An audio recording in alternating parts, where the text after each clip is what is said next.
মানে খুব গরম বলি না আমরা, খুব গরম কোনো বিষয় না, কিন্তু অত্যন্ত গুরুত্বপূর্ণ একটা রিপোর্ট। আমি এই রিপোর্টটা মূলত পড়তে চাই। এটাতে খুব বেশি নিজের টেক বলার জায়গা নেই, যা আছে সেটা বলবো শেষে, কিন্তু এই রিপোর্টটা পুরোটা একটু আমাদের শুনে রাখা দরকার। আমি পুরোটাই পড়বো। অত্যন্ত গুরুত্বপূর্ণ একটা রিপোর্ট, এটা একটা রেকর্ড থাকুক, এবং আপনারা অনেকেই হয়তো পড়েননি, তাই আমার মনে হলো যে আপনাদের কাছে এই রিপোর্টটা একটু আনা দরকার। এটা আমাদের এই সরকারের কিছু ক্ষেত্রে ব্যর্থতা এবং কিছু ক্ষেত্রে সদিচ্ছা নিয়ে গুরুতর প্রশ্ন তৈরি করছে আমাদের এই গণ অভ্যুত্থান প্রশ্নে। হেডলাইন হচ্ছে, জাতিসংঘকে এখনো পূর্ণাঙ্গ তথ্য দেয়নি সরকার।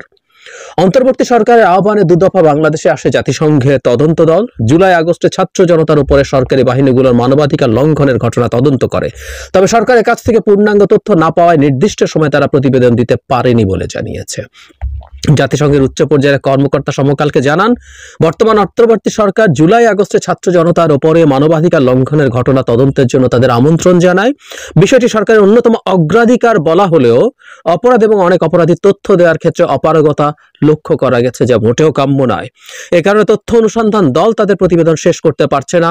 অবশ্য নতুন করে জানুয়ারির মধ্যভাগে প্রতিবেদন শেষ করার লক্ষ্যে কাজ চলছে। পূর্ণাঙ্গ তথ্যপাত্র না পাওয়ায় প্রতিবেদনও অসম্পন্ন হবে বলে তিনি জানান। খেয়াল করি আমরা, বিভিন্ন ক্ষেত্রে যেসব তথ্য চাওয়া হচ্ছে বিভিন্ন আহত নিহতদের, সেগুলো ঠিকঠাক মতো পাওয়া যাচ্ছে, এবং কোনগুলো পাওয়া যাচ্ছে না আমরা একটু পরে বুঝবো, এবং শুনতে শুনতেই আমার মনে হয় আমরা বুঝে ফেলবো সরকার কেন এই গড়িমসি করছে। এটা স্বীকারও করেছে সরকার। এখানে স্পেসিফিকলি একজনের নাম আছে, পররাষ্ট্র মন্ত্রণালয়ের তৌফিক হাসান। তিনি বলেন, তথ্য অনুসন্ধান মিশনের চাহিদার ভিত্তিতে স্বরাষ্ট্র মন্ত্রণালয় সহ বিভিন্ন দপ্তর ও বিভাগ থেকে যেসব তথ্য পররাষ্ট্র মন্ত্রণালয়ে পাঠানো হয়েছে সেগুলো তাদেরকে দেওয়া হয়েছে। তিনি জানান, জাতিসংঘের যে স্বীকৃত পদ্ধতি আছে তথ্য অনুসন্ধানী দল সেটাই করতে চাইছে। সেখানে তারা আবার যে তথ্য পাবে সেটা তারা গোপনীয়তাও রক্ষা করবে। তারা 1 জুলাই থেকে 15 আগস্ট পর্যন্ত ঘটনার মূল উৎস বিশ্লেষণ ও ভবিষ্যতে এই ধরনের ঘটনা পুনরাবৃত্তি রোধে সুপারিশ করবে, কিন্তু আসলে এগুলো হয়নি। সরকারের সংশ্লিষ্টরা জানান, সরকারের আমন্ত্রণে আগস্টের শেষের দিকে প্রাথমিকভাবে তারা আসে। তাদের হাইকমিশনের মানবাধিকার হাইকমিশনের 3 সদস্য কি ভাবে কাজ করবেন, কিভাবে কি সহযোগিতা লাগবে এগুলো জানান, এবং সরকারের কাছ থেকে কি প্রয়োজন সেগুলো তারা জানিয়েছিলেন। তারপর মূল তদন্ত দল আসে সেপ্টেম্বরে, এবং তারা বিভিন্ন জেলা সফর করে মাঠ পর্যায়েও আসলে তথ্যপত্র নিয়ে ফিরে যায়। এই তথ্যানুসন্ধান নিয়ে আবারও জাতিসংঘের কর্মকর্তা বলছেন, ঢাকার পক্ষ থেকে তদন্তের স্বার্থে সব তথ্য দেওয়ার কথা নিশ্চয়তা দেওয়া হয়েছিল, কিন্তু চাহিদা অনুযায়ী নথি মেলেনি। সরকার তথ্য দিয়েছে, তবে আংশিক। বিশেষ করে এই জায়গাটা আমরা দেখি, জুলাই ও আগস্টে ছাত্র জনতার উপরে সংগঠিত মানবাধিকার লঙ্ঘনে বিভিন্ন নিরাপত্তা বাহিনীর বিষয়ে তথ্য চেয়ে তেমন সাড়া পাওয়া যায়নি। আমরা এই যাই প্রধান কারণ বলে মনে করি, এবং এইখানে সরকার এটা ইচ্ছাকৃত গড়িমসি, এটা মানে জাস্ট গড়িমসি, এটা পরিকল্পিতভাবে এটা দেওয়া হয়নি, এবং এটা সরকার ঠিক করছে কিনা আমরা সেই আলাপটাও আসলে করব। তারপর বাংলাদেশকে 24 অক্টোবর সময় বেঁধে দেয়, 30 সেপ্টেম্বরের মধ্যে তথ্য দিতে দেয়, তাও হয়নি। পরে 9 নভেম্বর বেঁধে দেয়, এবারও ব্যর্থ হয়েছে। আবার নতুন করে সময় দেয়া হয়েছে, তার মানে বারবার তারিখ বেঁধে দেওয়ার পরও সরকারের দিক থেকে তথ্য দেওয়া হয়নি। তাহলে প্রাথমিকভাবে মনে হতে পারে যে সরকারের ইনএফিসিয়েন্সি আছে কিনা।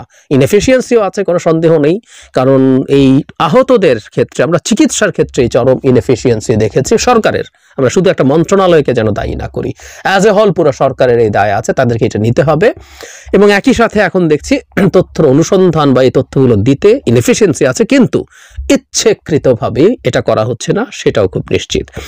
এবার যে জরুরি কথা, সরকারের উচ্চ পর্যায়ে এক কর্মকর্তা বলছেন, এখানে অনেক জবাব পাওয়া যাবে। অন্তর্বর্তী সরকার ছাত্র জনতার পাশাপাশি একটি ভিতের উপরে টিকে রয়েছে। জুলাই আগস্টে বাহিনীগুলো যে ধরনের মানবাধিকার লঙ্ঘন করেছে তা নিজ দেশের নাগরিকদের প্রতি সম্ভব ছিল না, ফলে সরবরাহ করা তথ্য বাহিনীগুলোর বিরুদ্ধে যাবে, এটাই স্বাভাবিক। সরকার মনে করছে আন্তর্জাতিক অঙ্গনে এই ধরনের তথ্য গেলে দেশের ভাবমর্যাদা ক্ষুণ্ণ হবে, তেমনি বাহিনীগুলো বিশ্বের নানা সমালোচনা ও হয়রানির মুখে পড়বে। অন্তর্বর্তী সরকার নতুন করে দেশকে গড়ে তোলার কাজ ব্যাহত হবে। বাংলাদেশের বিভিন্ন নিরাপত্তা ও গোয়েন্দা বাহিনীর নেতৃত্বের সঙ্গে দেখা করতে পররাষ্ট্র মন্ত্রণালয়ের কাছে একাধিকবার জাতিসংঘের দল অনুরোধ জানালেও সাড়া মেলেনি। কি তথ্য চেয়েছিল? 16 ধরনের, তার মধ্যে 1 থেকে 15 আগস্ট 1 জুলাই থেকে তাদের তথ্য, নাম, তারিখ সহ শহর, লিঙ্গ, বয়স ও ধর্ম অনুযায়ী দিতে হবে। মৃত্যুর কারণও জানাতে চায় তারা। নিরাপত্তা বাহিনীর কতজন সদস্য এই সময়ের মধ্যে নিহত ও আহত হয়েছেন তাও জানতে চেয়েছিল অনুসন্ধান দল। জুলাই আগস্টে সামরিক, আধা সামরিক ও নিরাপত্তা বাহিনীর দায়িত্বপ্রাপ্ত সদস্যদের পূর্ণাঙ্গ তথ্য চেয়েছে প্রতিনিধি দল। কোন শহরে কোন বাহিনীর ইউনিট কারা সিদ্ধান্ত নিয়েছেন সে বিষয়ে নথিসহ তথ্য চাই। এর পাশাপাশি কোন ধরনের অস্ত্র ও গুলি ব্যবহার করা হয়েছে, ছাত্র জনতার বিরুদ্ধে হেলিকপ্টার গাড়ি সহ সব সরঞ্জাম ব্যবহার করা হয়েছে, কোথায় এগুলো মোতায়েন করা হয়েছে তাও জানতে চেয়েছে। ছাত্র জনতার বিরুদ্ধে, যেগুলো একটু মন দিয়ে শুনি, অভিযান পরিকল্পনা, বল প্রয়োগের মাত্রা, রুলস অফ এনগেজমেন্টের লিখিত, SMS অথবা মৌখিক নির্দেশের তথ্য চেয়েছে। কি পরিস্থিতিতে অস্ত্র ব্যবহারের আদেশ দেওয়া হয়েছে তারও তথ্য চেয়েছে। 1 জুলাই থেকে 15 আগস্ট পর্যন্ত কতজনকে গ্রেপ্তার করা হয়েছে এবং তাদের কোথায় রাখা হয়েছিল, কোথায় কারা আটক করেছিল, আটকের দায়িত্বে কারা ছিল সেটাও তারা জানতে চেয়েছে। কি ধরনের অভিযোগ করা হয়েছে যারা আটক হয়েছে তাদের, এবং আইনি ভিত্তি জানতে চেয়েছে। গ্রেপ্তারের ক্ষেত্রে এবং গ্রেপ্তারের পর কি নির্দেশনা ছিল, আহতদের চিকিৎসা সেবার ক্ষেত্রে কি কি করা হয়েছে, এগুলো। বর্তমানে কি ধরনের ফৌজদারি তদন্ত চলছে, তার পরিপ্রেক্ষিতে কি ধরনের ব্যবস্থা নেওয়া হয়েছে তাও জানতে চাওয়া হয়। কারা নাগরিকদের অস্ত্র সরবরাহ করেছিল, সহিংসতার নির্দেশ দিয়েছে, তারাও তথ্য চেয়েছে। মানবাধিকার লঙ্ঘনের দায়ে কর্মকর্তাদের বিরুদ্ধে কি ধরনের শাস্তিমূলক ব্যবস্থা নেওয়া হয়েছে এবং ইন্টারনেট বন্ধ করে দেওয়ার প্রতিবেদনও চায় তথ্যানুসন্ধানী দল। এছাড়া কারফিউ সংক্রান্ত প্রতিবেদন, সংখ্যালঘুদের উপর আক্রমণ, নারী সহ যৌন নিপীড়ন, আন্দোলনকারী রাজনৈতিক কর্মী, মানবাধিকার কর্মী, সাংবাদিকদের উপরে নজরদারি, হুমকি ও ভয়ভীতি দেখার বিস্তারিত তথ্য চেয়েছে জাতিসংঘ। আমরা একটা জিনিস খুব খোলাখুলি বুঝতে পারছি, এই তথ্যগুলো বিশেষ করে নিরাপত্তা বাহিনী সংশ্লিষ্ট তথ্যগুলো দিতেই গড়িমসি হচ্ছে। মানে আমরা একটা জিনিস একটু মাথায় রাখবো, ভাবমূর্তির কিছু ছিল না তো, মানে ভাবমূর্তি, কার ভাবমূর্তি রক্ষা করতে চাইছে সরকার? বাংলাদেশের নিরাপত্তা বাহিনী নিশ্চিতভাবেই শেখ হাসিনার পেটোয়া বাহিনীতে পরিণত হয়ে আমাদের আইন শৃঙ্খলা রক্ষাকারী বাহিনী এবং সরাসরি যদি বলে মূলত পুলিশ এবং র্যাব, এগুলো র্যাবের মধ্যে হয়তো কিছু সামরিক বাহিনীর সদস্য ওখানে আছেন। সুতরাং সিস্টেম্যাটিকলি ওই সময় সবচেয়ে বেশি কাজ তারা করেছেন। সেনাবাহিনী যে সময় নেমেছে, সেই সেনাবাহিনী নামার পর সেনাবাহিনীর দিক থেকে অন্তত ছাত্রদের উপরে, জনগণের উপরে তেমন কোনো উল্লেখযোগ্য ঘটনা আমরা দেখতে পাই না। আর যদি কেউ করে থাকেন সেটা শেখ হাসিনার দায়। আমরা এই কথাটা বলছি, আমাদের বাহিনীগুলো কেন এটা তাদের দায় বলে মনে করছেন? আমি খুব সিরিয়াসলি মনে করি এই তথ্যগুলো বের করা দরকার, এগুলো আমাদের স্বার্থেও দরকার। এই দেশের জনগণের উপরে এই রকম বিভৎসতা চালানোর পর বাহিনীর যে অংশগুলো এটাতে নীতি নির্ধারণী ক্ষেত্রে জড়িত ছিল, আই রিপিট, নীতি নির্ধারণী ক্ষেত্রে জড়িত ছিল, তাদেরকে ধরতে, তাদেরকে অভিযুক্ত করতে আমাদের সমস্যা কেন? এই আমরাই কি তাহলে মনে করছি যে আমরা আসলে শেষ পর্যন্ত ন্যায় বিচার নিশ্চিত করতে পারবো? আর দ্বিতীয় কথাটা হচ্ছে, নিরাপত্তা বাহিনী যদি এটা না করে, তাদেরকে যদি আমরা ছাড় দিই, তাহলে শেখ হাসিনাকে আমরা কিভাবে অভিযুক্ত করতে চাই? আমরা তো জাতিসংঘের তদন্তের মাধ্যমে প্রাপ্ত জেনুইন তথ্য আমরা দিচ্ছি না। সেটা আমাদের শেখ হাসিনার বিচারের ক্ষেত্রে খুব গুরুত্বপূর্ণভাবে কাজে লাগতে পারতো। ওটা একটা অকাট্য প্রামাণ্য দলিলের মতো কাজ করতো, যে কিভাবে এই প্রসেসটা হয়েছে। অনেক কিছু তারা জানতে চেয়েছে।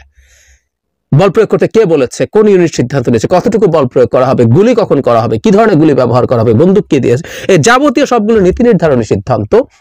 এবং আইন শৃঙ্খলা রক্ষাকারী বাহিনীর যদি সেই মানুষগুলোকে আইডেন্টিফাই করা যায়, সেটা শেখ হাসিনার বিচারের ক্ষেত্রে গুরুত্বপূর্ণ ব্যাপার হতে পারে।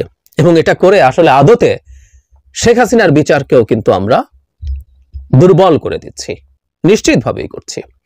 আমাদের বাহিনীগুলো, আমরা এখন যদি আরো খোলাখুলি কথা বলি, জাতিসংঘের শান্তিরক্ষী হিসাবে আমাদের সামরিক বাহিনী, এমনকি পুলিশও কাজ করে, এতে সমস্যার কিছু নেই। বাংলাদেশে এখন একটা নতুন সরকার আছে, যারা যারা শাস্তিপ্রাপ্ত হবেন তাদেরকে আমরা শাস্তি নিয়ে দেখিয়ে দেবো যে যারা এসব করেছেন তাদেরকে আমরা শাস্তি দিয়েছি।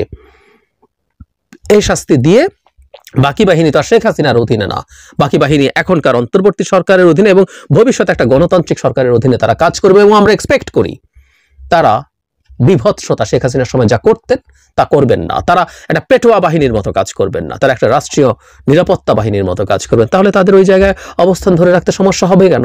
সমস্যা হওয়ার কোনো কারণ নেই তো। It's all about communicating. সরকার এইসব যুক্তি তথ্য দিয়ে সেসব অথরিটির সাথে কথা বলুক। শেখ হাসিনার কাজের দায় আমাদের বাহিনীগুলো কেন নেবে? এবং আমরা আমাদের বাহিনীর ক্ষেত্রে যারা ইনভলভড ছিল তাদেরকে আমরা শাস্তি দিয়েছি, আমরা ন্যায় বিচার নিশ্চিত করার কথা বলছি। তো এছাড়াও পরবর্তী পর্যায়ে যেসব মামলা হয়েছে, আমি ধারণা করি সব মামলার ব্যাপারে সরকারের গড়িমসি থাকতে পারে, কারণ বহু ক্ষেত্রে মামলা খুব জেনুইনলি হয় নাই, ঢালাও ভাবে খুনের মামলায় অনেককে ঢুকিয়ে দেওয়া হয়েছে। এগুলো নিয়ে প্রথম দিন থেকে সমালোচনা আছে। এবং সরকারকে ওই সমালোচনা নিতে হবে এবং অ্যাজ আর্লি অ্যাজ পসিবল এই তথ্যগুলো দিতে হবে এবং যদি ভুল থাকে সেটা শুধরে নিতে হবে। আমাদের খুব দ্রুত জেনুইন মামলা, মানে আওয়ামী লীগের লোকজনের বিরুদ্ধে মানবাধিকার লঙ্ঘন থেকে শুরু করে হত্যা, গুম, এগুলোর সাথে ফিনান্সিয়াল করাপশনের প্রচুর প্রচুর তথ্য প্রমাণ আছে, সেগুলো দিয়ে খুব দ্রুত সেগুলো করা উচিত হবে, সেই তথ্য দিতে হবে এবং তাতে যদি কোনো ভুল থাকে সেই ভুল শুধরে নেওয়ার জন্য নিশ্চয়ই জাতিসংঘ সাজেস্ট করবে, সেই সাজেশন আমরা নেব। কিন্তু জাতিসংঘের মতো একটা প্রতিষ্ঠানকে ডেকে এটা নিয়ে খুব হাইপ তৈরি করা হয়েছিল। I also spoke in favour of that. আমার মনে আছে যে আমি এটুকু বলতে চেয়েছি যে সরকার একটা খুব চমৎকার কাজ করছে ডকুমেন্টেশনের ক্ষেত্রে, কিন্তু আমরা এখন সেই এক পুরনো লুকোছাপা দেখছি। এবং এটা করে আই রিপিট, শেখ হাসিনা এবং তার যে দালালরা আছেন, তার যে ক্লোজ নেক্সাসের লোকজন আছেন, তাদের বিচার ব্যবস্থাটাকে প্রকারান্তরে ধ্বংস করা হচ্ছে। আমরা পলিটিক্যালি খুব শোরগোল করি, বিচার ছাড়া এটা হতে দেব না, ওটা হতে দেব না, ওটা হতেই হবে, কিন্তু আমরা আসলে এক হলো আমরা অদক্ষ, অযোগ্য। আমি রিপিট, আমরা অদক্ষ, অযোগ্য। আমরা আন্তরিকভাবে চাইলে ওই কাজগুলো ভালো মতো করতে পারতাম না। আর এখন তো সদিচ্ছার অভাব আমরা দেখছি, এটাকে আমরা ধামাচাপা দিতে চাইছি। সরকার খুব দ্রুত এই জায়গা থেকে সরে আসা উচিত হবে, কারণ আমরা প্রায় বলি জুলাই আগস্টের স্পিরিট, সে স্পিরিট ও ধারণ করছে না, সে ধারণ করছে না, নানান কথাবার্তা বলা হচ্ছে, কিন্তু আমরা দেখছি সরকারই এই গণ অভ্যুত্থানের স্পিরিট থেকে সরে আসছে।